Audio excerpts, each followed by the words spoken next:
Hi and welcome to the minor 7 series. Today we're going to learn some minor 7 chords A through G. Minor 7. A minor 7 chord is, well, the easiest way to remember it is it's a combination between a minor chord, which is 1 flat 3 and 5, and a 7 chord, which is 1 3 5 and flat 7. If you put those together and hybridize them and integrate them, you have a 1 flat 3, 5 flat 7. And please refer to the Essential Basics videos, the theory videos I have to understand a little bit more about what I'm talking about there. So let's go ahead and get started.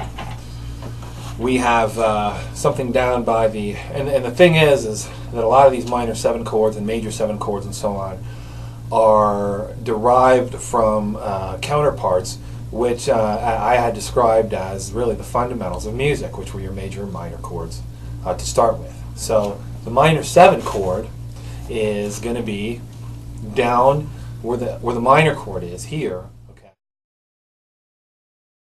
Now just lift up your ring finger. That's an A minor 7. So the note that you were holding down here was the 1, and what we're doing with the 1 is we're moving it back to 7, which is right in back of 1. And 7's in back of 1 per the primordial pattern as outlined in the video series for music theory. Like I said, check into that to get a little, so you get more out of these videos. So the 7 is here, and then the flat 7 is back there, and that's what we need to complete it. So now we've got a minor 7 chord. A minor 7. So we've got our G.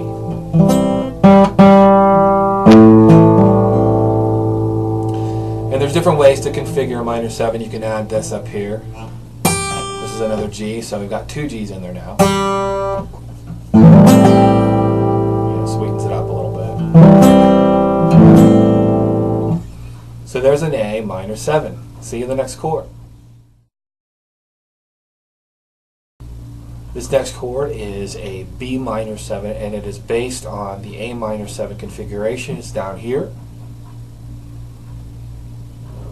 So if you remember A minor 7, it's what we did right here. Now all we're going to do is essentially take this and move it up not 1 but 2 frets, okay? And if you're seeing this for the first time, you're essentially going to take an A minor 7, okay, and move it up 2 frets. So you've got your ring finger on the 4th string and the 4th fret, and your middle finger on the 2nd string and the 3rd fret, and then you have your barring finger back here. And this is where it gets a little harder, but I want you to try it anyway and just practice, and eventually you will get it. There you go. And per the diagram, you can see where all the notes are and what their names are, what degrees they are, most importantly.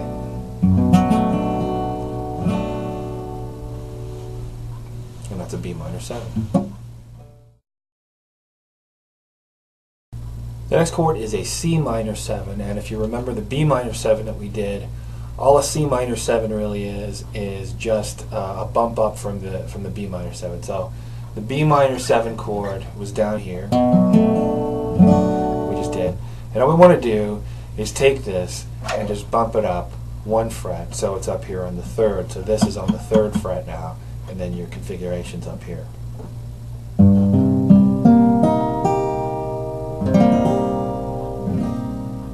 So that's a C minor 7. So just go through, make sure all the notes are coming out. If they're not, it's okay. It's good to use your fingers with jazz chords.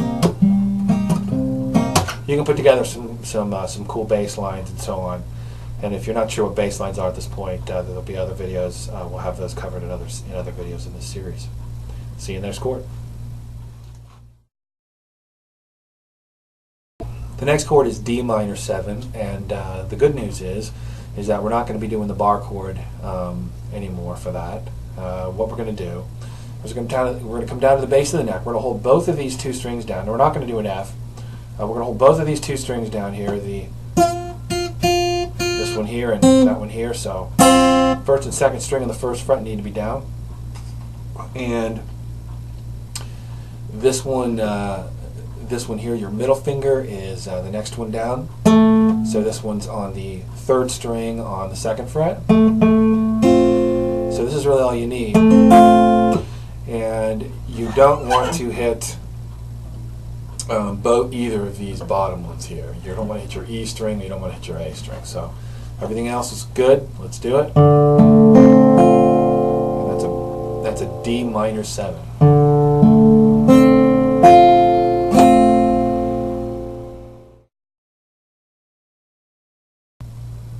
The next chord is an E minor 7, and E minor 7 is going to be down here. If you remember where E minor was, we were doing the E minor chord in the fundamental series is two fundamental bass chord series, just a straight E minor is here. E minor 7 is a little different. You just lift this finger, so you're just doing one now. So, you know, the chord gets more complicated theoretically, but physically it got easier. So that's a minor 7. And if you want, you can also add another embellishment per the diagram here on the third fret on the second string, like this with your ring finger. So you've got it's kind of a cool voicing.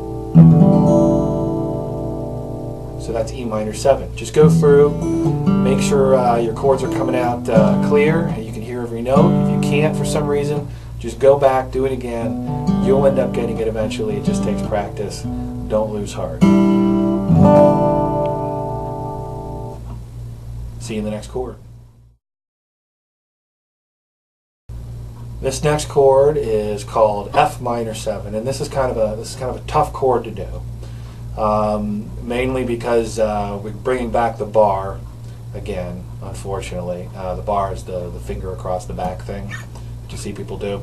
We're going to bring that back. We're going to do that again and make it F minor 7. This one's really tough. All the Fs are tough, just the way it is. It's no big deal. You'll get it. It's really just a matter of you just persevering and just hanging in there. So let's take a look at what F minor 7 looks like.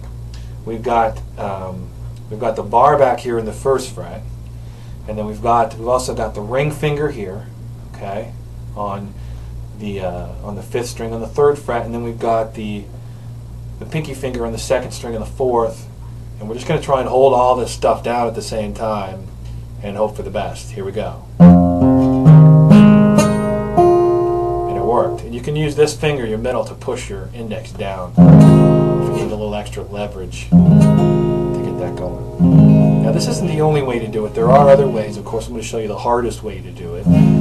So when you get to the easier ways, it's going to be a piece of cake. But this is the way you should do it for now. We're just really focusing on hand strength, formations, and voicings to get you primed for some of the other stuff. It's going to be a lot more fun since you're not going to have to struggle to get it as much. So F minor 7. See you in the next chord.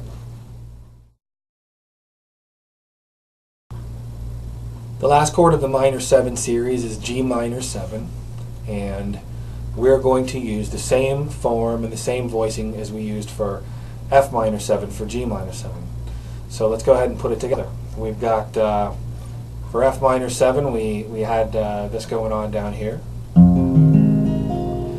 And what we're going to do is just take what we had down here, and if we look at the keyboard and we look at the arrangement of the notes, we'll notice that F is 2 half steps below G. So 1, 2 half steps up, or 2 frets, and we have G minor 7.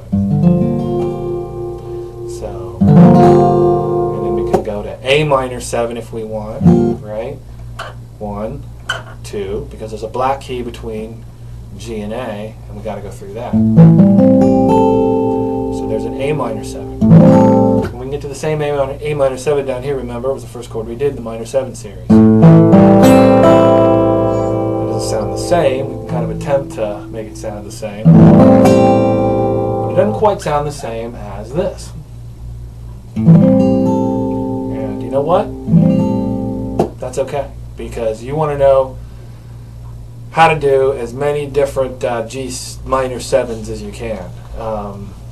Not that more is better, it's just versatile, and being able to do more stuff is better than just being able to do it just one way across the board. So I hope this was helpful to you, and I hope you enjoy all our other videos and tools here. If you have any suggestions for us, please contact us via the contact form and submit your comments. We value your opinion.